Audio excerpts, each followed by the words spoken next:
Today we have Dave Masterman on. Dave Masterman. So Dave Masterman is Deputy Executive Creative Director at VCP.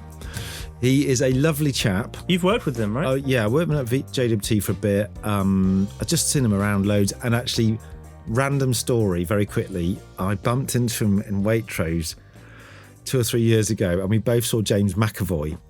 And then the next day, in the next aisle, we saw James McAvoy's wife at the time, which was Anne-Marie Duff. And it's so every Christmas, even if we're together or not, well, we're obviously not, me and Dave, but we text each other from the aisles of Waitrose saying, have you seen McAvoy yet? Anyway, that's an aside. But yeah, is that your go-to Christmas shop, the Waitrose shop? The one on Holloway Road, yeah. And I like to go in. I like to go in and see the stuff and just pile it in. I never normally do it, otherwise Rach does it all on her car. What about you? Weekly shop Sainsbury's. Really? Didn't you have a Sainsbury's man? No, we're Sanos. But for if you're hosting, want to push the boat out, get the posh biscuits. Waitrose. Or M&S. M&S and Ocado now together, aren't they? Yeah. God, this is so middle class. Should we get back to posters? Should we get Dave? Yeah. So he's waiting out there. So I can't wait to talk to him about all sorts of things. Domin-oh-hoo-hoo. You still liking the new studio? Mate, I'm loving it. This is like, I wouldn't mind having a bit of I could have like a bit of a party down here. Yeah, it's nice. But a little library studio, isn't it? Yeah, no, I'm looking forward to our Christmas in here. It's only 12 months away. Right, let's get Dave. Okay. Dave Masterman, welcome to Behind the Billboard. It's an absolute pleasure to be here. Thank you so much for coming on. This sounds like we've scripted this. Indeed it is. Indeed it is. It says here, we know you're a busy man at VCP. I think the whole world knows it's busy at VCP, having spent some time there myself. So we're very pleased you've made it today. How is it going at Greencoat House? It's jumping. We've just knocked through into the building next door. Oh, really? So do they know on about the fifth floor? Yeah, they have, obviously. So it's like the fifth floor is now a bit of a huge flat with all the creative teams and account management all on one floor. Wow. Which feels quite exciting. You seem to be very busy and successful on many accounts. You must be enjoying life there. I like making nice things. It's kind of, it's just there's so many things going on that if you're up for it, you can get on with it. So today we're going to talk about your billboards.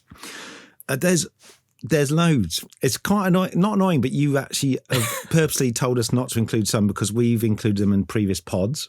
So for listeners, Dave Masterman has a huge amount of billboards, and you'll hear as we go through. But there's some at CHI we haven't included. There's some from BBH, and purely because you and Patson and Russell Ramsey had already sort of gone over them. So we don't want to not include them, but we want to kind of get onto other stuff because you've got loads. So before we get to your work, let's talk about the industry at the moment. And we have this segment called the Billboard at the End of My Street. So I can't wait to see what you brought in for us, because we've had some. Well, recently we've had some good ones. Yeah. But we have also seen some utter. This is good. Utter shit. So this I think this is an interesting one. This is the End of My Street. It's Highgate Road. I cycle past this every morning, and I went past it twice without knowing what the fuck it was for, to be fair.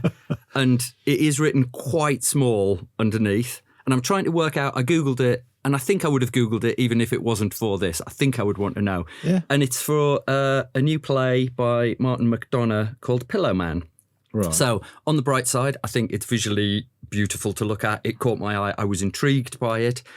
But then I also quite like the fact that, like, Martin McDonagh, so director of In Bruges, and 3 billboards outside Ebbing, Missouri. Yeah. Which is just pleasing, isn't it? That is quite pleasing. God, I was actually going to ask a bit more. I'm such a sort of heathen. I mean, I love those films and I love that guy, but I didn't realise. So can you describe it as well? What is it? So I would say, I'm trying to work it out. It's a nice repeating design between black on red, red on black, black on red, of a smiley face with a tear. Right. And it's done, I've got no idea who the illustrator is, but I know if you work on the principle that like 98% of comms is visually ugly and is unpleasant and adding unpleasantness into the world, then this is in the 2%. It's visually attractive. You could argue that they could have perhaps put the type a little bit bigger on the bottom to function as a There poster. you go. A creative and advertising want the logo bigger. I didn't want to be drawn into some kind of bike accident trying to read it. But there you go. It's a start. I guess it did its job that you Googled it and you found out the information and I reckon obviously I Googled it because I was doing it for this. But I reckon the sort of nerd I am, I would have done anything. Yeah, because it's interesting and it breaks out from the normal poster rules. I guess.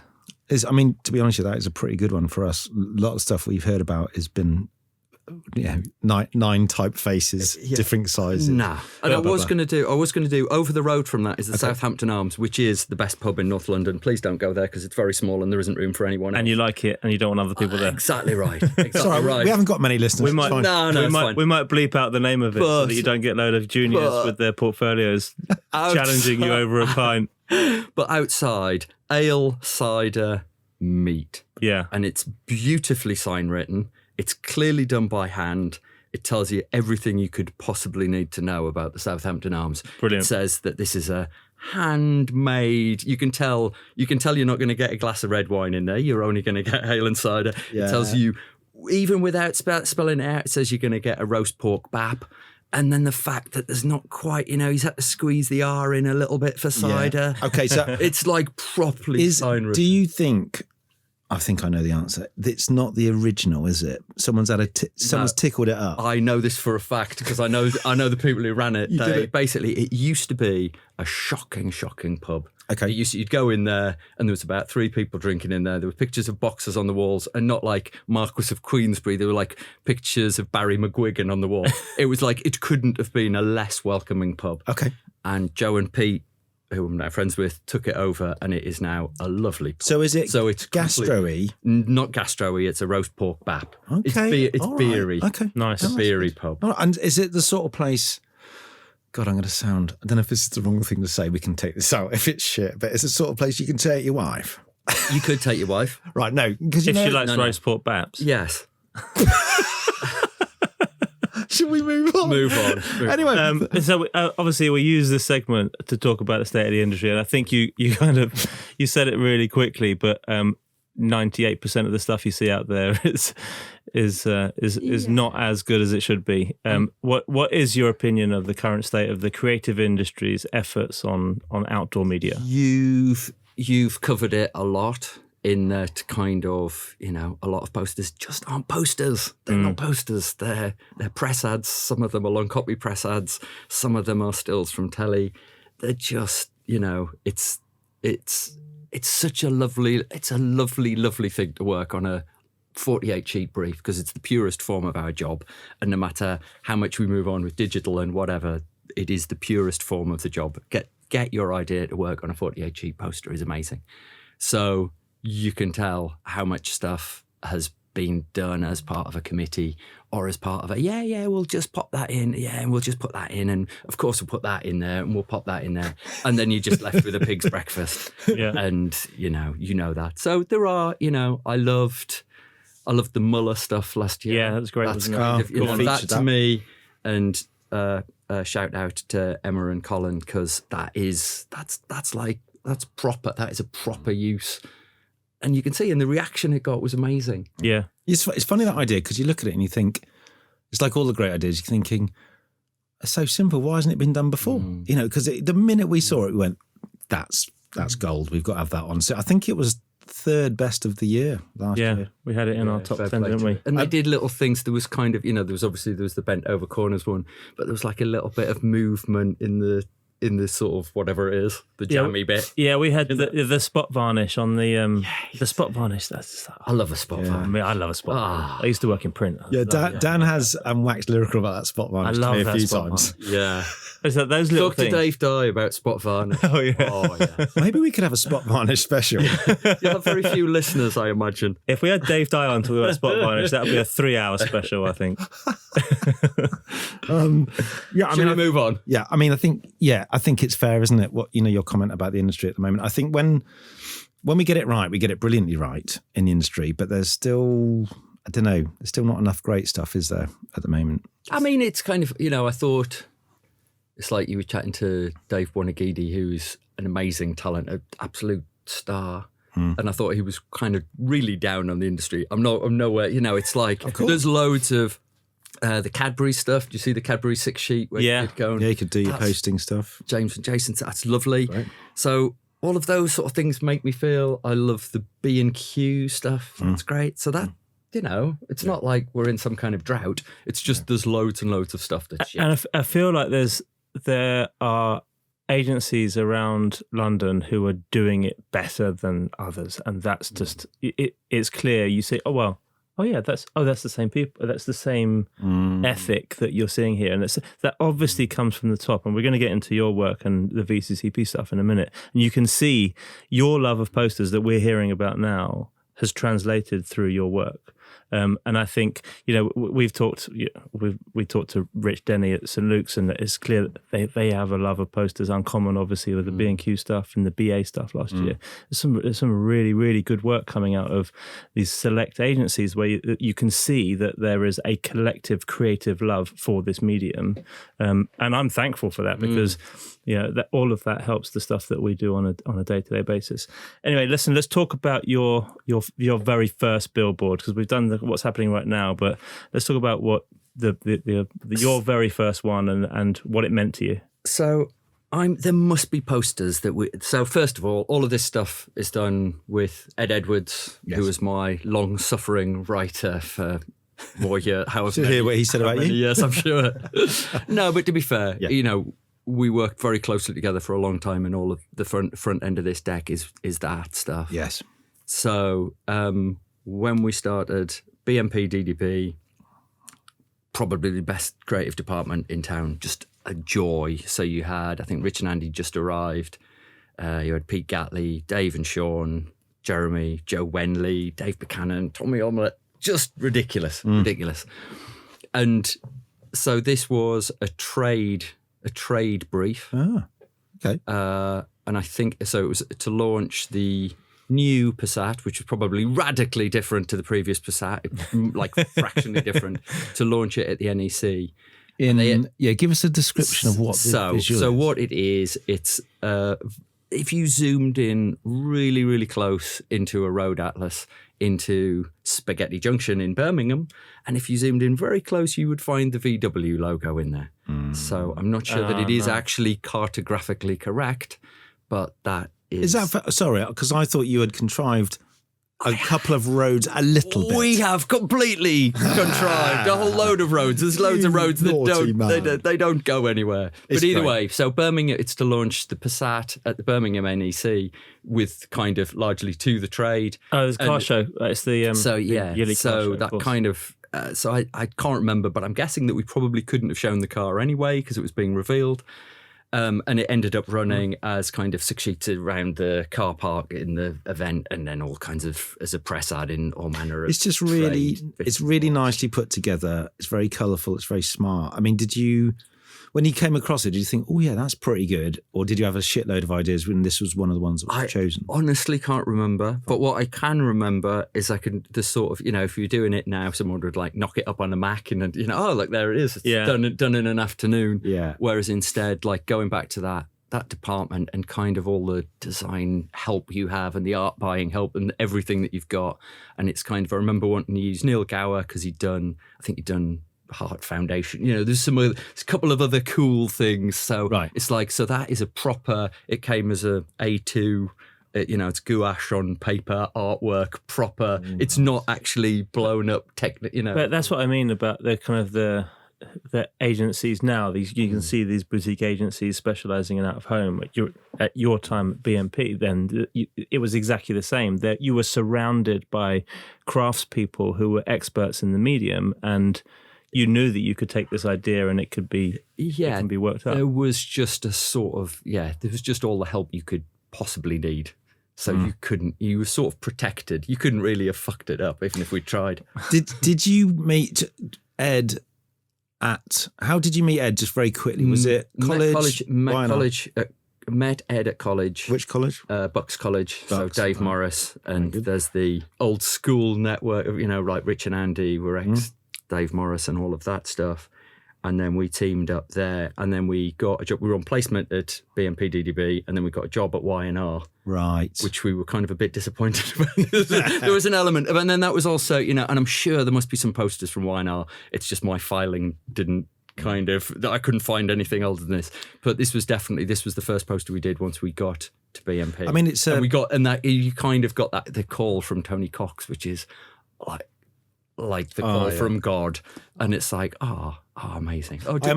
Do we want to come? Yeah, okay. Maybe. Phones left swinging on the, I mean, imagine like then and now.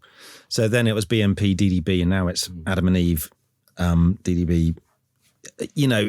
It's still one of the hottest agencies on the planet. When you got there, was it a mixture of absolute fear but absolute excitement? Because it must have been quite an agency to land in. I think of it as like an apprenticeship, and again you've got like Nick Gill, and you've got all of these really brilliant people, but everybody is there's no kind of wankiness. It's so assumed. You come here and you will do work of the highest standard. Right. And I think there was a mindset, and you could see it in other creatives around London, and you could say, oh, right, okay, yeah, you're quite pleased with yourself, aren't you? Whereas there was something about, like, the way Tony Cox ran that department was just, it's okay, we will give you lovely briefs, you will make lovely ads, that's how it will be, which I think is a pretty healthy mindset to kind of hold on to. And that carried on into Fallon's, and it was I suppose it's like saying, you're here. So that's it. Yeah, you don't. You don't need to shout. Yeah, yeah. No, So you we're going to jump into the work now, and I just want to quickly say, thank you very much, because you sent over such a brilliant timeline of your career. Not just like any old guest. Yeah, no, I'm not very pleased. So it was very, very worked out, which saved us a lot of time yesterday, and then there was a photo. Then there was a black and white photo. I was like, fucking, this is great. You said black and white. I turned it to black and white. Yes. And that kind of service you get. And then he actually had his own deck, Dan. I don't know if he had his own deck. And I kept transferring it into our Behind the Billboard deck. So it was like, you're basically the best guest we've ever had already. Because you're so... The most OCD guest you've ever had. But so let's dig straight. So that was your first one. But you're the one... So we want to get into a bit more VW quickly. VW Polo... protective packaging. Yeah. This was quite a poster, right? You put bubble wrap round an ad shell, is that right? Yeah. So it was as simple as that. So it was at the time of, so this was protective packaging at the time. I think Dave and Sean, Rich and Andy were doing stuff on, I think this was probably round about the time of Rich and Andy's lovely, that ring and shot. Sort of protection, self-defense. Oh, it's just lovely. Yeah. And so this was a real kind of, couldn't we just wrap a 6-sheet in bubble wrap? And again, in good agencies, those things are just, absolutely, so we could. You hadn't been asked for a special build or whatever? No. There was a general brief, but it was the pleasure of this was suddenly, and it wasn't just, it runs once, take a picture of it. It like suddenly ran, I think this ran an awful lot in... what they called service stations up and down the motorway, which is kind of logical. At the time, I can remember saying, we don't. We want it on high streets. And it's like, no, this is going to run in a whole load of up and down the M1 and all of that stuff. But to be fair to them, all we had to pretty much do is choose the size of the bubble wrap, which actually, you can have small bubble wrap, you can have big bubble wrap. We obviously went for big bubble wrap. That made sense. Decision made. And, what a job. There wasn't much else. I mean, I'm just for our listeners who don't know, so at the time, the VW Polo campaign was about protection, wasn't it? That was its strategy. However many years. Sorry, I didn't set that up. No, it's fine. Hopefully people will know, but for sometimes we just have to explain. So, I just want to know if you had people standing next to them, just popping them. There was a guy. I just can't stop when I see it. I just want to hold it. There was some media guy, and whoever helped make this happen, and I can't remember what it was. I'm sure again somewhere in a scrapbook I've got. But he kept on, there was something about people doing that. And so it kept on being in like the campaign letters page for ages. And obviously it doesn't really matter what the letter says, but there's the ad again. Good, brilliant. Yeah. Keep it coming. He was really angry about something, but there it is again. Just keep it like so, it did well at the shows, right? Yeah, it was good. Yeah. It was but this was still quite early in your time there. Yeah, so I can't remember exact years, but I just remember at the time there was loads of lovely VW briefs. And at the time, so we were chomping at the bit. We'll go on swiftly to another one. So this is VW Golf with ABS as standard, which was at the time like the was it a mega grip or something with functioning brakes, which was a big thing. It's like an Audi Quattro or sort of like that, I presume. But this was. So this is a bath with a classic, those bath mats that old people have. Yeah. Dan's going to make a joke about me being old. Yeah. I haven't got one of those yet, Dan, but I probably will. But the bath mat is in the shape of a Golf. And you intimated to me this was your bath. Well, it became my bath afterwards. No, shit. Do you know what? Because I was thinking, God, Dave took his own bath because he goes in the that would have been a bit. No, but in the email, Dan, he said, "Yeah, and the bath's mine," and I'm like, "Right, so fucking hell, he brought his own bath." Go on, tell us. Well, I don't remember saying that, but either way, this was. I think the photographer was Kevin Summers. I'd have to share. Yes, he's the car snapper of choice. Just checking. Yeah. But either way, and the model maker, there was the words, whatever. They'd done this brilliant job of it, but it's all done in camera. There's no kind of fiddling about with it really. But I just remember at the end of the shoot him saying, "Oh, do you want the bath?"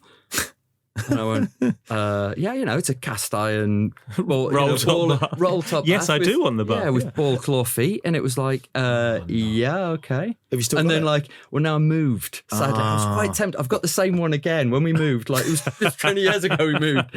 But my mate Lucas helped carry it up the stairs into my flat because they're heavy. Really.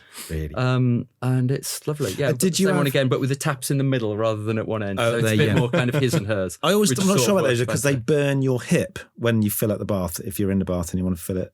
They more. Burn your because the tap's there. Yeah, Whereas, We should get the temperature right because if the temperature's wrong when you're in the bath, it's too late. Can't be fixed. Just back to the idea. Wow, this podcast has descended into behind the bath. Behind the bathtub. Did you do any others? Was this a standout? It was a one-off. I mean, there was loads of whenever there was. Product messaging, it's a great story. It's like, okay, so what's the best way of showing it's got really good brakes? And I'm sure that Jeremy and Joe would have had a big pile on the floor of like 101 equally good executions. But yeah. Lovely. And just we're not going to spend too long on these because we want to get to Ben and Jerry's in a bit, but we also want to just mention Marmite. It's staggering actually to think. I was thinking about this last night. It's still going now. Yeah. Love it or hate it. Yeah, how long has this campaign been running? Love it, hate it. Because the one we're looking at was no means at the beginning, was it? It was fairly early on. It was fairly early on. So I'll just describe it while Dave Mann goes on internet. It's one of those love is, what do you call them, postcards, were they, or posters? Yeah, they were just like, I don't know where they were just around the place. They were little, people probably had them on tea towels. And so it's a man and a woman, and it's a girl and a boy, I would say. Girl and a boy. And I was thinking, did you just pluck this out of the air? Was it a topical brief for Valentine's Day? No, but they used to say, those illustrations always used to say, love it. It was just love is. And it would be different things between that little girl and that boy. And I remember someone doing love is illegal between kids of this age. It was a bit dark. But it was, so Rich and Andy had done You Either Love It or You Hate It. And that was just, and of the fact that that's in the vernacular now and probably one of the most successful end lines of recent years. So we were just jumping on that, and there was an open poster brief. So yeah, again with a little bit of, I remember that the artist. So I think we copied it. Again, I don't know if it was from Neil Gow. I can't remember who did the illustration. We copied it, but the guy who did all of the original ones had to actually sign it himself. Really? So that's his stamp. And just going back to the open brief thing, because when I was at BBH, it was kind of open on links, Levi's and bodies a bit. How would it work? Would there be a culling at a time? Would there be a wall or a board you'd put stuff? How would you... There was normally which were the runners and riders. There'd be the kind of the best three would be up on whoever the CD's wall was. Right. But you could regularly just feed them in? Yeah, a little bit like that. The way it should be. There's not enough, we don't have enough walls anymore. I know, yeah. Lovely stuff. Right. Well, I mean, we're getting into this campaign. I know we're going to spend a lot of time on this, but this is I think this is up there for me, one of my favourite campaigns. Ben and Jerry's. Of your work, Ben and Jerry's campaign. You talk us through from the beginning on this, and the account as well. So how did this come about? Where did the brief come from? And then how did we get to what we're looking at for the first one, and then onwards? So 2000, we went to Fallon's. It was the beginning of Fallon's. Rich and Andy had gone over and started that up. I think we were number 18 and number 19. Ooh, quite early. On the staff at Fallon's. Very good. And at the time it was kind of, we had Skoda and BBC, and I think we pitched for and got this Ben and Jerry's. I think it was maybe a strategic pitch.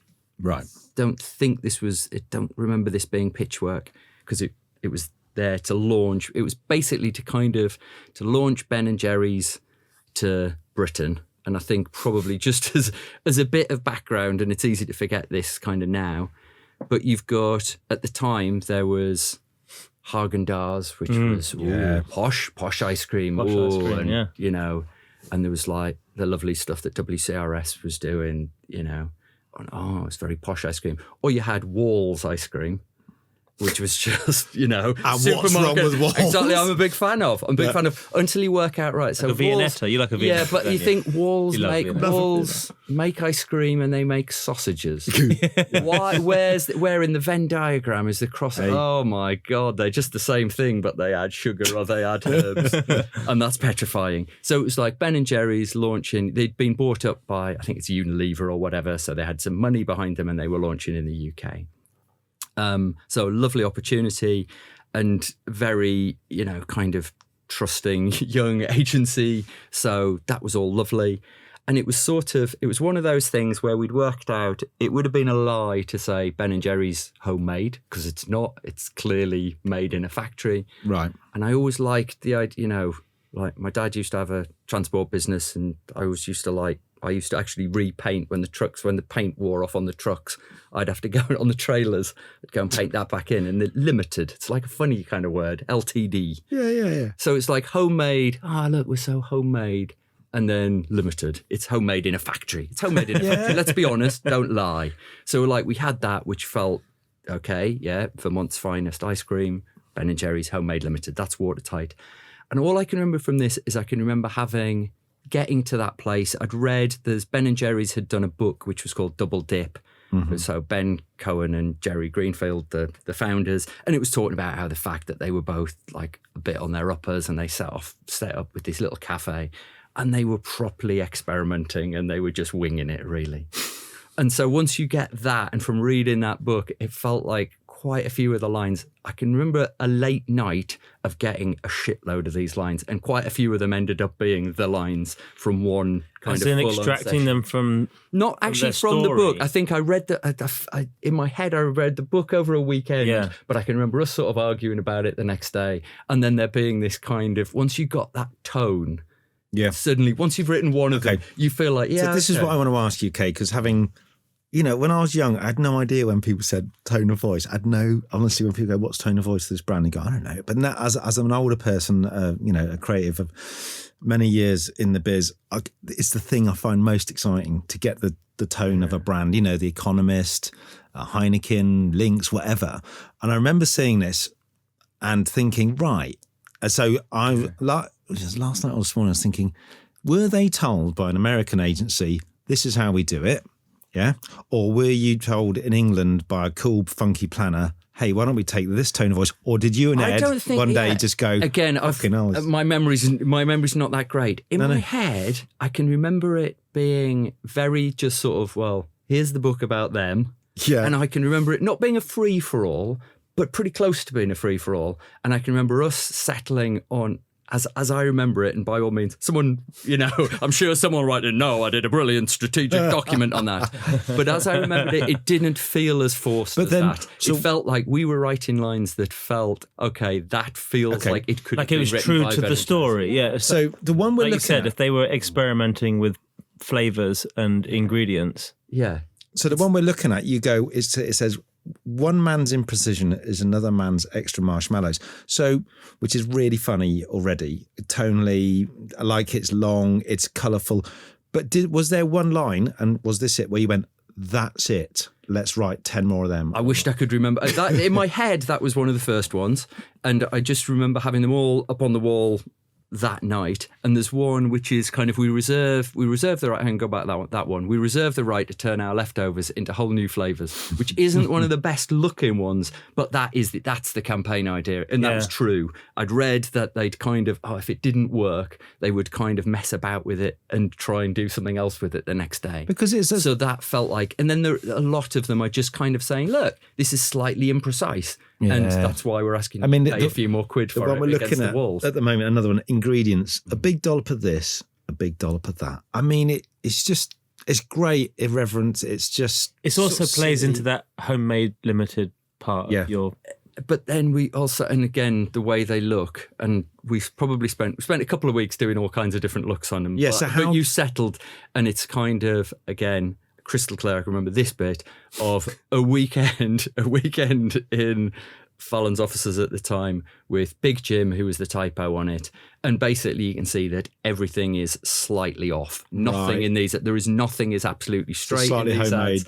Everything is slightly off, and nothing, if you look at one man's imprecision, look, there should be a nice line down that right-hand side. It's not extra kind of sticks out. It's not overhanging punctuation. It's all slightly off, 5% off. But then and the hands, there's hands in one of them. They are my hands and Jim's hands.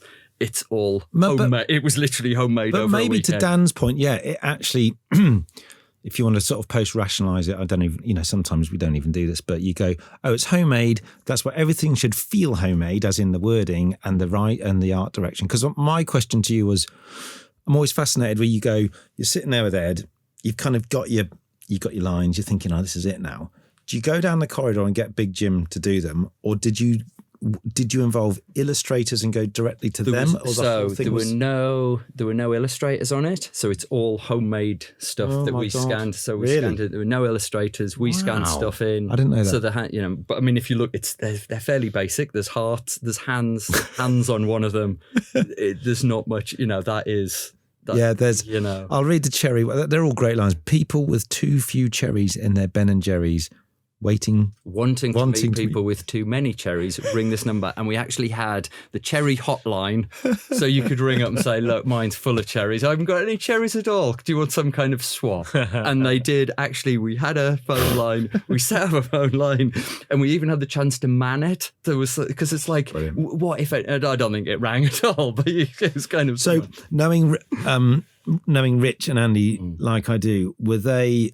So you're sort of running the account. Were you showing it all to them? To them? How did that roll? There was, and again, they were all up on the wall, and McLeod came in the next morning. Andy came in the next morning, and was just like, it was like tick tick tick tick tick, and there was enough. There was pretty much an awful lot of what you see there. So there's plenty of other, there are plenty of other times where it was much more difficult than that.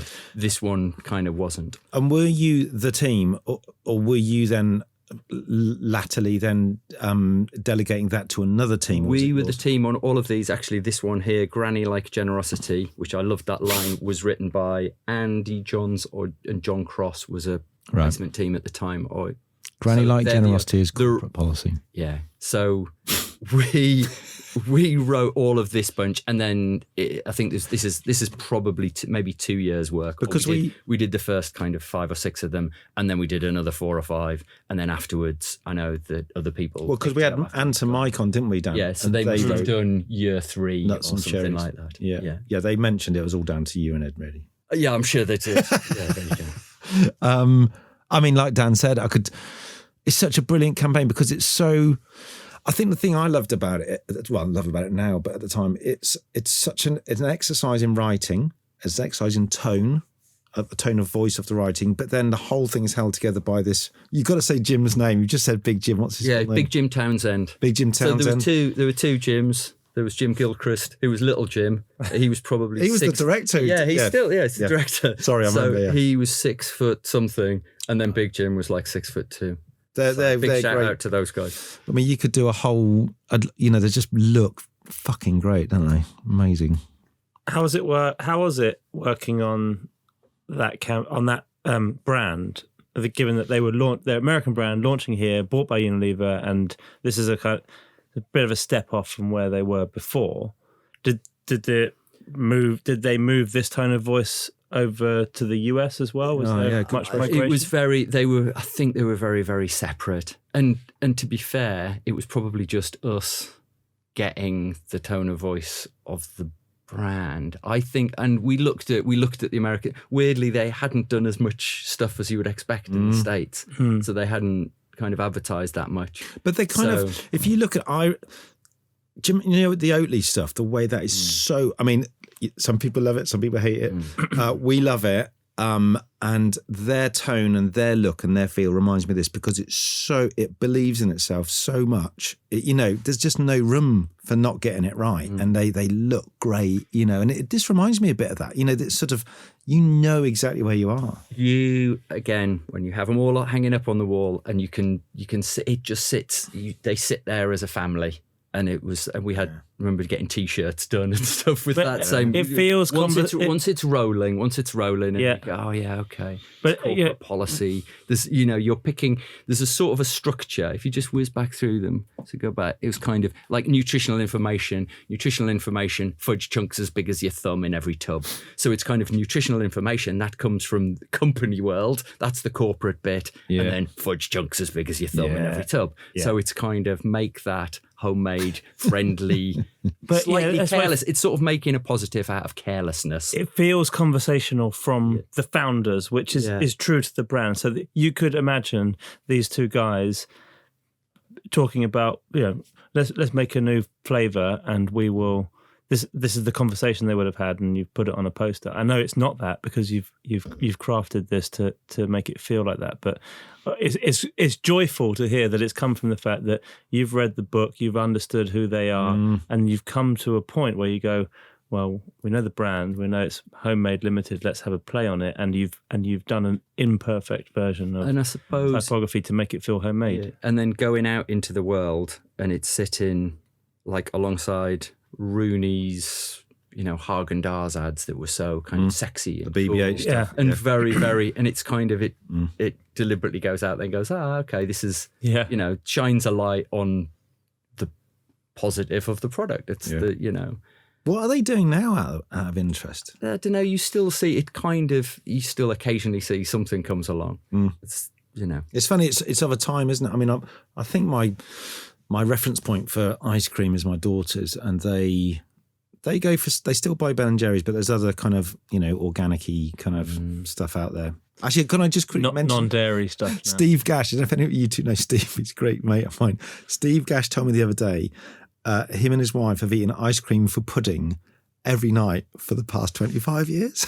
Every night? Yeah, he said, because I kind of go, what's your go-to thing? So me and Rach always eat crisps. That's it. Like, what, for dessert? Or is that your main meal? No, yeah. I'm concerned. No, we're broke. Concerned about Dave, your we're diet. broke. No, always before dinner, we like, but he said, yeah. And the ice cream, and I went, no. Pudding every night. Yeah. So there you go. But so you'll pour yourselves a drink and have a bowl of crisps on the table as well? Or a packet of crisps? Yeah, gin and tonic, Gin and tonic. Not every night. I suppose I'm exaggerating, but he said they genuinely have ice cream every night after pudding. After wow. Yeah, anyway, living the dream. So there's ice cream section. Should we move on? Right. We were going to talk about Umbro, but we're not. But we are. I just want to say these were beautiful. Very dark boot on a very bright orange background, and the headline said, "All Umbro products are manufactured in a leotard-free environment." There was again, this was Rich and Andy's campaign. We just got one execution out on, which was lovely. Umbro going up against, Nike, Reebok, massively outspending them. But the one USP that Umbro had was all they did was footy. And I know nothing about footy, but I know the idea of, I don't want my footy boots made by the same people that make leotards was a kind of a nice little thing. We got your next two agencies. Weirdly, we're not going to talk about the work because we want to get somewhere else, but we do have to obviously mention after Fallon, you went to BBH, and which was a joy. To be fair, a couple of years at BBH. You saved Ben Affleck's career, apparently. Or did you relaunch it? Do you want to quickly tell us what happened with Ben Affleck? Ben Affleck. So we did Lynx Click. So each new Lynx campaign has a different, variant. That one was Click, and from that we did clicking and the idea of keeping score. of like how many times you click in a day, which seemed like, again, quite a neat little thing. Clickers, all of that stuff. Yeah. And then it was kind of, well, who could we do? Could we do this with a celebrity? And I'm trying to remember. It was a fairly short list. Like Ben Affleck was kind of up there, and he hadn't. Yeah, I think he'd had a few quiet months. I remember he'd been working out quite a lot. He was really, really pumped up. Did you actually meet him? Yeah, we were out there for like 2 weeks. Was like, he a laugh? Shoot in LA. I can't remember him being a laugh, but I remember him being very kind of just accessible. Like we were expecting him to show up with his like entourage and all of that stuff, and he showed up. There was a wardrobe fitting, and I think we had Rosie out there with us, and he came into his wardrobe fitting on his own with a coffee, no mates. It wasn't like all his henchmen and all that stuff. He just wandered straight in. He went, "Do you want to put these Levi's on?" And he went, "Yeah, that's fine." I was like, fuck, that would have cost us a few bob. There you go. So you'll notice he is wearing Levi's in that film. But and there were posters that went with that. The idea that he was Ben Affleck and he'd scored however many, and then some dweeb who was wearing links was able to score thousands more. And there was a big poster campaign, a load of out of home that went with that. But to be fair, I did try to edit. You keep putting stuff. Keep putting stuff. Well, back the other in. thing we want to say, and again we'd mentioned it before, the Audi Now Hear It poster. We had the text in. We talked to Russell about that. It was a lovely poster. And then after BBH, went to CHI. And had a great time. So, I feel like we just want to do you justice, because you can't just go, and then you got to VCP. So you did the Anchor Butter stuff with the cows and the Tiger Beer. So, you've got a lot of stuff here, which we'll include it online. But we just... I mean, some of the Anchor, for out of home, some of the Anchor stuff was quite nice. We put cows in space. Yeah. Quite nice. It's a good line. Let's. So we've done a bit of BBH, bit of CHI. So we're going to go. To Knightsbridge. We're going to go to JWT. And this is where you two. Yeah. So first properly worked together. I'll shut up in a minute, but I've just got to put this bit in. So Dave turns up, and I knew Dave from juries and shows and all that, but we never actually worked together. And then I see him over the road, and I thought I'll just go over the office and say hello. And I know you just said you didn't remember, but all he's got is this really cool little thin Apple Mac. And then this hard drive, and I'm thinking, where's your stuff? Where's his 8 crates? Yeah, where's all that? So I'm looking over at Merlin Scalzi's office, and there's reference books on a table, and there's like a sofa, and there's something off of a shoe, and there's all of this gubbins, and I'm thinking, God, this guy Dave's really going to struggle because he hasn't got anything in his office.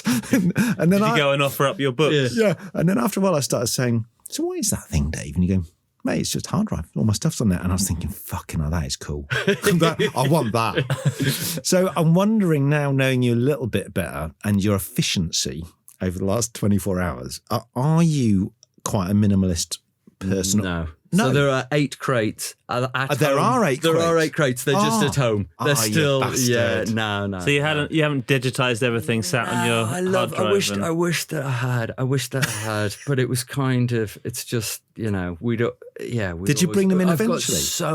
I've got so many references. They came in thinking, I'm not going to be here long. That's what it was. Probably, maybe. I push bike in, so it like limits how many. So you can bring one reference book a day. No, because your reference stuff is amazing. The way you talk about, you've got so much knowledge. Because I kept thinking, but it was a good moment for me, because I've started getting much. So when did my next move, I think when I actually stopped working with Scalzi, I was determined to sort of have a bit more, just fucking take it down a bit. Because if you're going to be a bit more fleet of foot, and obviously until the hard drive packs in, and then you realise what you need is 2 hard drives, and now we're in the hands of the cloud. But all of my scrapbooks are still piled. Yeah, okay, good. So they're all still there. So when you got to J Dubs, was that the first time you weren't with Ed? Yeah. Okay. So how was that? We'd worked together with Russ on all the Audi stuff and had quite a nice time at BBH. Yeah. And so again, every time I've only ever moved because I've had a phone call and do you want to come and do this here? It's never kind of been, you've got itchy feet. Let's say it's always, And in this case, it was, you want to come to J Dubs, you know? And sorry, Russ. And so it was kind of what on your own? okay, Did he ask you on your own? So we talked about it at the time. Ed was really wanting to direct, and so he had all kinds of offers. So it was like, yeah, okay, this is a pleasing. Natural. It felt quite comfortable to do it then. And so get over to J Dubs and you go, all right, okay, this is different, but still quite a lot of opportunities and chances to make nice things. How different was the agency from BBH? Massively different from BBH. As a cultural difference? Yeah, just, you know, there was an awful lot of, as you would expect, JWT had this massive heritage that had kind of carried through, and it had some bad habits that, you know, and then also it had a slightly peculiar thing where instead of, so you go, JWT, think of all those great ads, 70s, 80s, early 90s, brilliant stuff, you know, and then they were just desperately trying to be really, really cool and failing a lot of the time. You know, it's like your uncle dancing at the wedding. It's just slightly, don't try and be a cool agency because you're fooling no one. Be what you're supposed to be, which is super populist, make things that, you know, that are proper. And it's still, all of this, again, there was one or two niche bits in here, but most of this stuff is, you know, populist ads, populist brands and work that has run at scale that your mum sees. And it's not niche, you know, there isn't, you know. And is that something, because it's interesting, is that what you like or you sort of revel in? It's much cool, you know. I remember talking about it at the time, like we did Velvet when we were at Fallon's, and making a good ad on bog roll is somehow so much more rewarding than making a good ad on an incredibly worthy, you know, this. No, it's harder. It's harder, isn't it? It's harder to do. And it feels like it's a slightly better demonstration of your, and obviously there's amazing stuff. And before we get into the three that we're going to talk about, is the process massively different as well between as you move from BBH to JWT, the process of approval and getting work out on the streets? Did you find that a challenge? Not massive, because it was actually BBH to CHI to JWT. Right, okay. And they all had, you know, in truth, when the start of JWT, because I knew Russ and you guys were there, and there was actually, it felt like a nice little agency around. There was a few people where you think, oh, okay. Because Claudia and Verity were there as well. And we had a good, there's the fact that there's a few things to show out of that period. So and it's good you've chosen these, because I sort of, you know, we could have talked about the anchor stuff and Audi, but, you know, like you said, we have done that a bit. So let's talk about, we're looking at a Kit Kat ad, which is, you describe it. It is a Kit Kat 2-finger wrapper, which has been folded into a sun lounger. And this was quite early on after arriving at JWT, and a little bit of before you kind of have piles and piles of brands to look after. I think remember just at the time again OCD. I always fold crisp packets into triangles. I can fold a £5 note into a short sleeved shirt and tie, and it's kind of and at that time, so we'll put that in after. But it was kind of, there must be something, you know, that thing of when you just get close enough into the product, look close enough at the product, and something good will fall out of it. So it was just, hang on, could we I remember trying to make an armchair, but it was a little bit unconvincing. It wasn't really very satisfying. So this was, I must be able to make a lounger bed. And then I remember making one and just sitting it on my desk, and Russ coming in and going, that's it. Oh yeah, right. I like it. Yeah, and being able to go, yeah, well, actually, fair dues. I love your impression of him. But no, you were used to, no, I don't like it. And this was it. Just kind of, Russell, I'm not laughing. You can hear Dan's laughing. Fair. But what we were pleased about is the fact that it needs nothing else. I know. The 2-finger wrapper have a break printed on it. We didn't have to fake that on there. It already was there, so we need no other type on there. Was it I should know this. Is it who shot it? James Day? No. James Day. Yeah. You can tell by the No, shadow. yeah, cat. And it's Yeah, literally, and again, and he introduced me to a guy called Kyle Bean, who was a very good paper folder. Kyle Bean, big Kyle Jim. Bean. Now, have a look at Kyle Bean's work. Kyle Bean was quite cool. Okay. But it was still, ultimately, it pretty much, I think he put the little headrest on. It was a little deep, it did get better in that It little is bit. really nice. But I can remember having the conversation of, right, okay, so we've got James Day's happy to shoot it, Kit Kat like it, that's brilliant, crack on. And are we going to have to print this at like 30 actual size and in order to get it? And we went, no, just fucking shoot it. It's fine. Get on with it. There's absolutely no need. So that's an actual Kit Kat wrapper. And It's a really refreshing. I mean, it's obvious to say, isn't it? It's just a really refreshing poster. There's nothing else on it. All the work is done by the product, which is unusual. Right, we're going to move on. Your career at JWT, it was just surrounded by sweets. Well, actually, all the way through. Products. But ice cream and sweets, and now it's like pizza. You and Steve Gash, you get together. No, fair enough. So we're looking at. I remember at the time, I think we'd left, but I always liked what was going on Kipling. Russ, I don't know if he'd put a thing in the sort of department, but there was always topical ads coming out and they always looked really good. And this is one, I'll just describe it. This was Halloween, it was trick or treat, and you got what do you call that? A Bakewell tart. Thank you. Cut in half to make two scary eyes. So obviously that sounds very simple now. How did it get to this? So I wonder whether this came after the next one. Shit, the timeline might be wrong. But either way, call the police. So Russ, and I can remember, this is my final Russ impression, and then we'll move on. It was Premier Foods, and it was, they don't like me, they might like you. and suddenly with that, you suddenly had all of these amazing brands to play with, right. Of which Kipling, exceedingly good cakes. Brilliant, all lovely. And, I think, I'm trying to remember, there was Jeremy Bullmore, who sadly just recently passed away. Right. And I can remember having a chat with Jeremy Bullmore and him giving me the original pitch that they did for Kipling, because they won the business. It wasn't even a brand. JWT invented the brand Mr. Kipling. The pitch was for Rank Hovis McDougal, who had too much flour. What should they use it? So I've got this lovely scan of this pitch document, which is all full scap paper, all typed, and talked to Jeremy Bullmore. It's like, this is a joy. Wow. So exceedingly good cakes. And he was very critical of the fact that somewhere over the years, someone had taken the inverted commas off of exceedingly good, because it was supposed to be attributed to someone else had said this about our cakes. How arrogant of us to say this about our own cakes. Oh my God. But anyway, Good. so it was just a lovely brand. And this was a placement team, Kevin Lai and Eduardo Di Juvenus Howlett, I think. Wowzers. I think there you go. I'm not remembering that. He should own his own agency on that. So I hope those guys are doing well. But they came in with this as a scamp, and it's just like, yeah, of course we should do that for trick or treating. Made a beautiful 6-sheet poster. What I do remember about this is they'd already sort of done, I think they had scanned a Bakewell tart and kind of put it together. And it was kind of, do we need to shoot this, or could we just use this?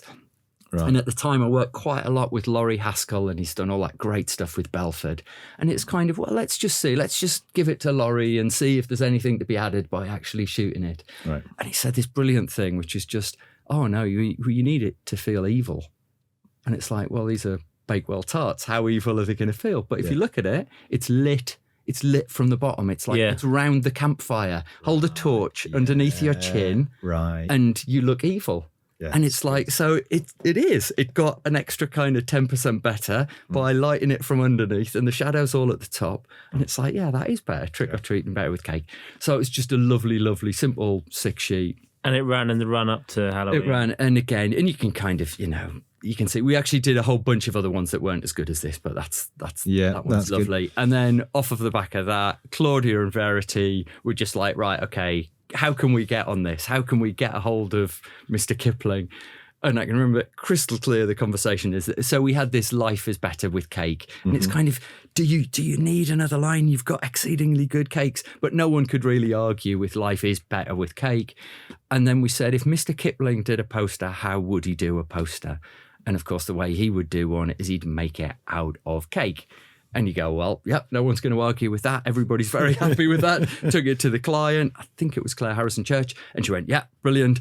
And then you just go back to the office. You go, right, everyone loves it. How the fuck are we going to make a poster out of cakes? And it's one of those things where as soon as you start asking questions, then suddenly it's so much more difficult and it's so much more complicated.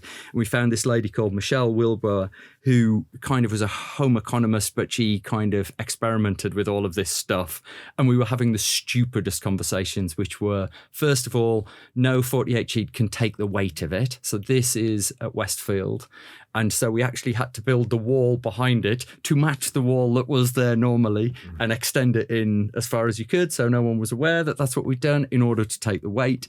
We were having weather conversations because if it rained, it's like, right, what happens if you... So we were doing rain tests where I stood in a shed somewhere with someone hosing down a load of fondant fancies to see how they would behave. There's actually little Perspex shelves. So this is 13,360 cakes. God. And there's little Perspex shelves and we just had to get the gap right so you could put a little fondant fancy in there. So first of all, so you can still take it out, Yes. but at the same time, it doesn't just fall out. And then obviously they've got to be accessible so that everybody can come and help themselves and come and eat cakes. And it's the only poster I've ever... It smelled absolutely amazing. And it's the first, there was lots of things that came after this, which I sort of feel like there was like the Carlsberg pump where you come and get beer.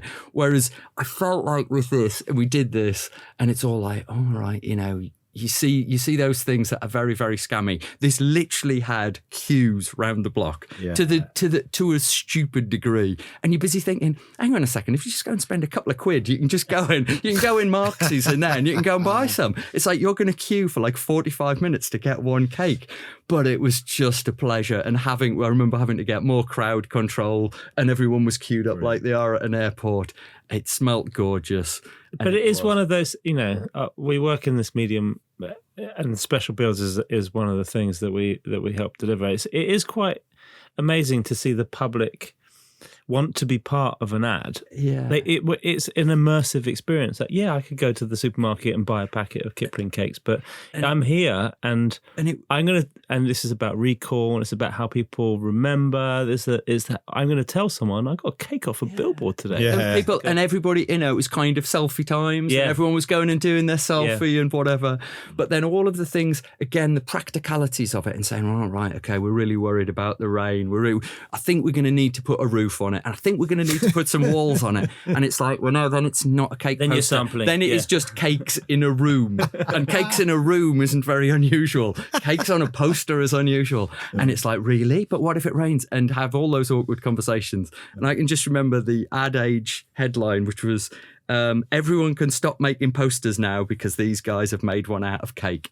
And I've still got that in a scrapbook somewhere. Drop the mic. It's just like fucking... bit of a coincidence, but last week we had Tuts on and we had the salad cream poster, which slightly different because it wasn't edible. It was just eaten. Yes. But it was... Do you remember that Alzheimer's salad cream? Yeah, I do. And someone ate a billboard. we were saying... What was the guy's name? Monge 2. Oh, Monge 2, yeah. I mean, you wait all series for an edible poster to come along all at once. But there was lots of, health and safety. You could only eat up to a certain height on there because, and we were up all night. So Michelle was up from like 11 o'clock, busy putting them all Who's in Michelle there. again, sorry? She was the home economist who put it all together. Okay, thank you. But then there was a certain height above which you weren't allowed to eat those cakes because they'd been outdoors for kind of too long. So you could see there was a certain height. It was as high as you could reach. And then after that, those ones, covered in cakey salmonella. And how long was it up for? It was just up for one day. And it was kind of, yeah. Can you do it again? I'd love to go. Yeah. Very nice. So look, we're going to move on. We'll do a quickie. How are we doing for time? We're all right, I think, Dan. Yeah, we got 10. Okay. So we want to get onto VCP stuff, really, if we can. So Equality Street, just a quick mention. This was lovely. This is Simon Swan, still at JWT. So Nestle, what I remember about this, and again, it's lovely, isn't it? Equality Street. I can remember presenting it to them and going, look, you should be doing something, for Pride this year, you should be doing that. And to be fair to them, they said, no, absolutely not. Absolutely no, we won't touch it. We haven't got any story. We haven't got credibility here, which fair play to them. But then what happened a year later, they sponsored York Pride. Right. And actually, I think this was a little bit of the left hand not knowing what the right hand, it didn't quite join up. But we got a brief about a week before York Pride where they said, we're sponsoring York Pride. Is there anything we could do? Is there anything we could do on this? And it's like, yeah, you remember we came with those ads that you blew out and you wouldn't do. And so it was just like, Simon, bring that, let's go and get that. And then we built it. And yeah, it was, very, it's lovely. The Rainbow, Equality Street. We also changed on the route of York Pride, we changed the street names to say Equality Street, which was a nice bit of, a little bit of attention to. I'm sure nobody noticed, but it was just neat. I thought you were going to say you made a billboard out of chocolates. No. Okay, it's a one-trick pony. There you go. So let's get totally up to date, talk a bit of VCP, and obviously we're going to have to start with Domin-oh-hoo-hoo.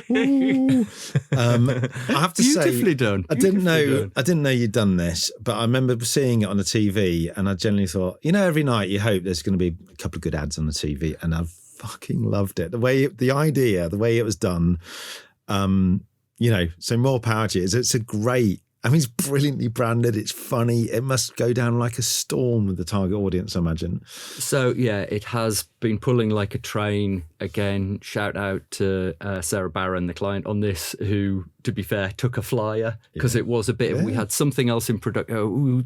They bought a different route.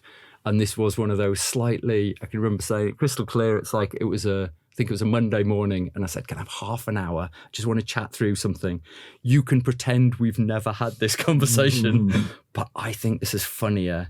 I think this is funnier than the other thing. Okay. And are they appreciative of when that happens? Because you're working on the as campaign. As soon as it comes back, as soon as it sells pizzas, then who wouldn't be? So Dan and Elias, brilliant team on this, and they'd kind of, it was both of their routes, to be fair, so it didn't feel like you were pulling the rug on something, but it was just like this yodel thing. We think this tickled us, this made us laugh, and it's kind of, surely the job. And again, there was an awful lot of complexity and planning things that were going on there, but to be fair, it's about planting front of mind, keep dominoes front of mind.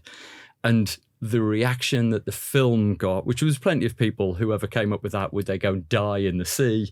But equally, it went, it got the right thing. So it's just like trying to steer that so that it doesn't just fuck you off, it makes you smile. Yeah. So the kind of, with that, there was kind of a little bit of out of home. And these are sort of just slightly special builds, and we did about half a dozen of Tell these. me what a slightly special build Well, is. if you just go, it's kind of, so this is, and I'm sure there might be a word like enhanced out of home or something, because it's not like the effort of like building a cake poster. You can go and have a load of these. So we just went and shot. There was a couple of kind of generic brick wall backgrounds that we did, but we were always trying to find a window that someone could yodel out of, because again, it's such a sonic idea. It doesn't immediately sit well. Oh, brilliant! You're doing the out of home on that. So Ali Ogre at VCCP, the designer, had done, I wanted a really good lock-up that made you feel like it was a yodel, even though you're just reading it. And we'd gone to quite a lot of care about how to spell it. Yes. So we did these, and these were just, it looks like the window on that building. So we'd shot those. And then the yodel comes out of the window and it just breaks a couple of feet. It stands a foot off of the poster. So the yodel is in 3D. And I was amazed, a brilliant production guy called Emmerich, who, like a mad thing, just stuck with it so that we could get all of the things that we wanted to. So there was a whole bunch of these that ran all around the country. So wait a minute, I'm being thick. This is actually a clearer one for me. So you've bought... So that is a conventional 48 sheet poster. And you've then we have shot that window that's on the front. What's on taking a picture of it. And there was also a whole load of, that ran on a less accurate, where the window matched less well. Yeah. So the word who actually stands out off of the poster. Okay, because it's very clever, because what we're looking at, it does look like, it's coming right out. And that's how it looked. That is a snapshot from standing in the street. And there was I think maybe more of them. So it ran as a conventional poster, but it ran as quite a few of these, so that they sit in 3D. I'll tell you the other thing I love about it is, because when I was looking at them, I'm thinking,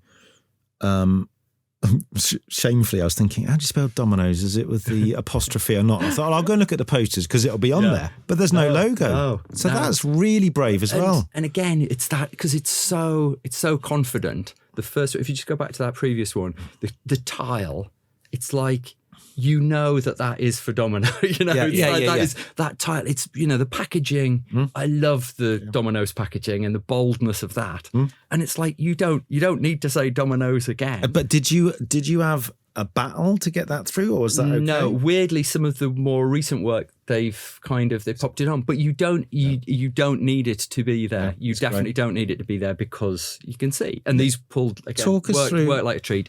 Then off of the back of that, we did a couple of murals.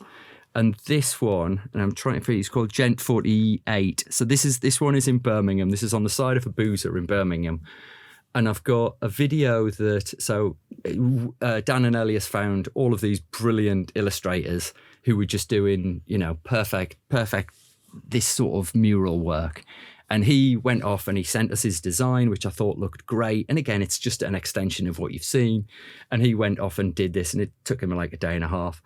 And he filmed just as it was kind of finished. And I think it was his girlfriend. He sent me it. It's kind of really lo-fi. But he sent me a little film of it, he's just finished it up. And there's like a bunch of kids who finished school for the day. It looked like they've just left Grange Hill.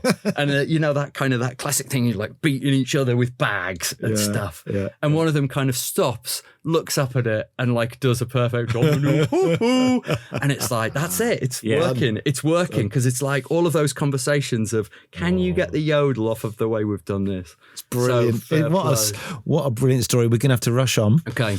And we're going to finish with something really, really good. Maynard's Set the Juice Loose. So Maynard's, this was the first out of home we did for Maynard's was just coming out of lockdown. We put these together in lockdown, and we'd had the conversation, which is obviously Set the Juice Loose, which was from the Scotsman ad from back in the day. And it feels like, strategically, the thing that all of the Maynard sweets have in common is they're full of juice. You would be mad not to bring that end line back. So again, this is Dan and Elias again. And so Set the Juice Loose, obviously you've got these iconic, the jelly babies look amazing. The wine gums look amazing. So this is the first kind of media plan, I think, that's ever been done by tipping a load of sweets onto a desk and going, well, that one's a 96 sheet. And that's a 6 sheet. Brilliant. And is that how you if we did it? turn that, it literally. Oh, I love to that. be fair, and then they bought this just as we were coming out of lockdown. So they were actually CG. They're CG, which they had to be. And I think we would have done them CG otherwise, but there was no other way because it was whilst we were in full lockdown. And then we got them all ready. So when we came out, and then so that was kind of year one. And then so what did we have? Like a year later gap where we did I Spy Maynard's. And I Spy Maynard's is just building off of the stuff from what we've done before. This is Pete and Bish. And this was just, if you kind of sat down and went, right, okay, what sweets would I take on a car journey? Yeah. I'd probably go wine gums, jelly babies, maybe Werther's Originals, maybe Scotch eggs, maybe a pepperami, maybe a bit of leftovers Domino's, but they're comfortably up there. Wine gums and jelly babies, they are for road trips. Yeah, they're solid garage fare. That's where they live. Yeah. So it's just like, so we just went, well, okay. Do you remember the game I Spy when you were a kid? And I used to have these little books, and you'd cross them off on a car journey. So we just went out there and built. Like these are inflatables actually. So there's out of home, and then there's these basically 40-foot high jelly babies. And you had these had them made by a brilliant company in Chelmsford called Megaflatables, who basically make bouncy castles. And so they went, yeah, absolutely fine. Did you have to get planning permission for these? You had to have some, there's some kind of, it took quite a long time. So I sounded like a real twat. No, did you need planning? did. And you also, we had to be a little bit careful because the last thing you want is to cause a car accident. Yeah. So you fly away somewhere. So they're all, you can see they're all fastened down, and there's like a henchman keeping guard on each one. So they ran for about a week. And then we did like a radio partnership, and just to make sure that you see. Yeah, I was wondering what the Absolute Radio. Yeah, me too. So it was they pushed it, and again, I think the partnership had perhaps, I can't remember if that had been agreed before. So that's why you end up with they did daily. If you spotted them, ring in, And It's like a competition as well. Yeah, so they ran the competition for us. And the beauty of this is that just kind of we kind of put these out there, and obviously it was always intended to be a social campaign that people would take the pictures of it, and as soon as it started trending, that was amazing. We were over the moon with that. But then people started doing their own comps. So it was like, hang on a second, and this one here where it was outside number 10, it's like, that's really good. That's really good. And there's like people, there was the women's Euros, they comped one into that. And then I don't even know what this is, like in the sea, in Anthony Hartlepool. Gormley homage or something. Yeah, probably. And then outside some strange factory or some block of flats. So people were just messing with it, which was just. I imagine Pete and Bish would be very pleased with that. It was good. It just gathered a lot of momentum, and in a weird way, it just felt like it was building on what we'd done in the first year, but we just brought it to life. It's great again, properly. It's good because it's like Dan said. I grew up with this. Sweets in the back of the car. There were travel sweets, wine gums, jelly baby. That's it. And then I Spy, so it fits. And then the way you've done it is it's really, I mean, it's so audacious doing those big fucking inflatables. Well, they worked out, and there was conversations. I've got a brilliant planner on this called Ollie, and it was kind of, if you show someone a giant jelly baby. Because it's interesting, but if you think about it, they do smile. You're pushing against an open door. People already, Doctor Who loves them, all this kind of thing. But then the point is, the one that you go for, they are the brand leaders. They have got the best stocked. So the one they will buy will be ours. So it's not heavily branded. It's just okay. If you think of Jelly Baby, we make the Jelly Babies. We are the wine gum people. So it's like it does stack up. It's just about, again, same as Domino's, front of mind. So yeah. Right, very good and brilliantly told. By the way, that was and very well timed because we're running right up against the time. We've got about 4 minutes left to do your favourite billboard of all time, or billboards, yes, just you can choose a campaign. I have it. So I would imagine probably you had this one last week, but it's got to be Isaac Newton nil. Is just in terms of, and again, I said I know nothing about football. Michael Jordan 1, Isaac Newton nil. That's the one. Just in terms of when Nike was doing out of home so well, and I know nothing about footy. I know even less about basketball. Me too. Though I do know that I think you can't actually score nil, isn't it? Isn't the point scoring? I think technically it should be Michael Jordan 15. Oh, let's get Tim Riley. Can you imagine? And that's why this is brilliant, because someone has closed that down. Some smart ass would have been saying, well, I think you'll find it should be Michael Jordan 15, which is nowhere near as good. So it's just like, fuck, better than gravity. Isn't this it? Fights gravity. Yeah. I just love the simplicity, and there is nothing out of place. There is nothing you would change on that poster. It's two Good brilliant choice. things there, right? Because the 50, I think it's 2. I think you get 2 points for a basket. So you go 2-0, There you go. which would be wrong because you'd be going, why 2? Why not 1? 1-0 is the accepted thing, but also I think 1-0 is a British thing. Yeah, launching into the UK market. They were in, wasn't it? It was Clemo, Simons Palmer, Clemo, blah blah blah. Yeah. Sorry guys, I always forget the last ones. But Denton came on, but it's Tim Riley's poster, but it's perfect. Yeah. But do you remember there's a Gary Larson cartoon where it's like a quiz show, and I can't remember, it's like Dwayne, some dweeb going up against God, going head to head. And it's like, God has scored like 4,000 points and Dwayne hasn't scored any. And I loved it. I think I saw an interview with Gary Larson where he said he thought quite long and hard about whether he should give Dwayne 1 point. And then you'd be left thinking, what was it that Dwayne knew that God didn't know? Right, we need to finish on one point. That's absolutely genius. We always ask as well tips if you for young teams or just teams already out there or creative people. Just is there anything you've learned in your years of all the great work on billboards you've done both previously and live? Virtually as we speak. Do you have any rules you live by? Simplification. Yeah. So I think that out of home is the purest form of our craft. I use the word craft rather than art. I don't believe this is art. I think this is a craft. Yeah. And I think the discipline, and again, going back to those examples, good examples that run now, it's like just go through it and say, does this need to be there? Does this actually need to be here? What happens if I take it away? Because you know, they just get better. They just get better when you pare stuff down. Stop trying to, don't try and do AV on a poster. It doesn't work. It's not the right place for it.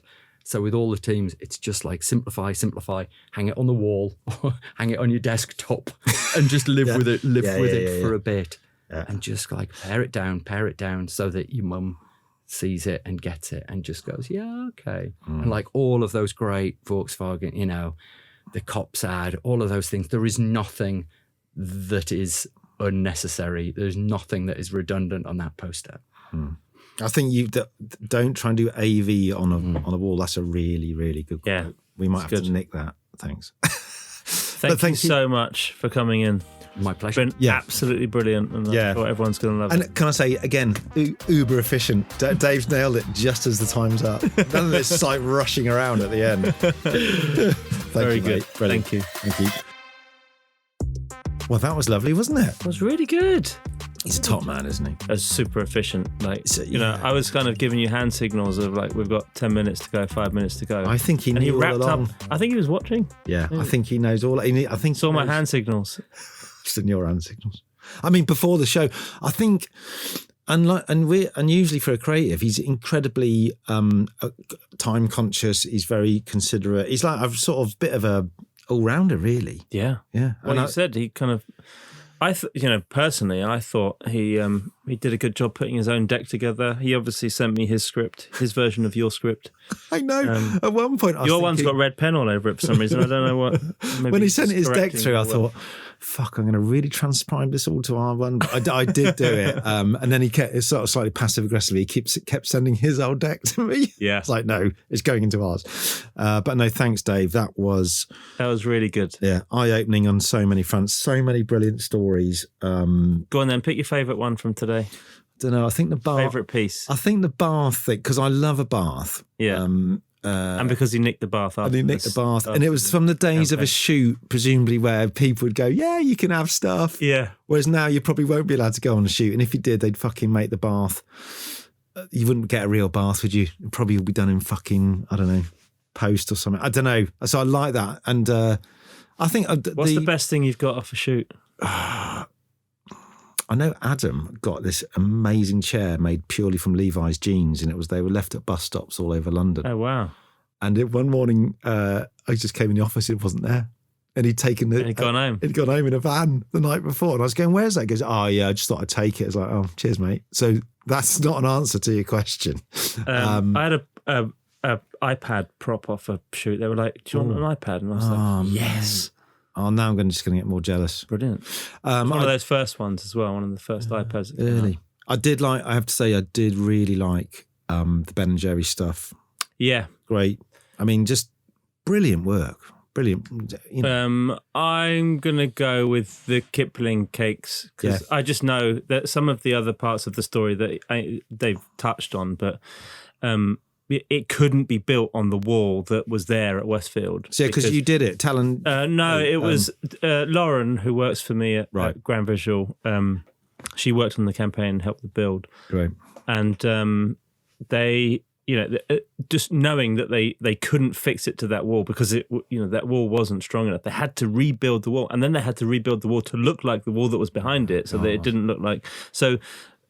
Just for a love of production and the craft of making something look like it should be there, that's probably... Yeah, I mean, kudos to Dave, the creatives, the client, everyone. And the home economist.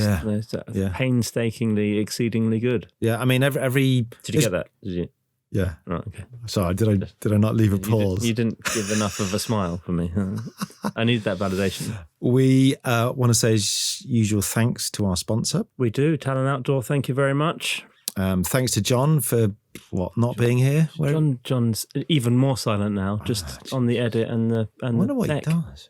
I don't know. Oh, well. We'll get a job from next week, maybe. And also a big thanks to Soho Radio, our new podcast. I turned up early. They looked after me. I had a cup of tea. Nice cup of tea. I got a nice double espresso. Yeah. I'm going to... Talking very quick. I'm going to hit the jacuzzi in a bit, and then they're going to take me through to the lounge and... Massage. Yeah, I think I'll do that.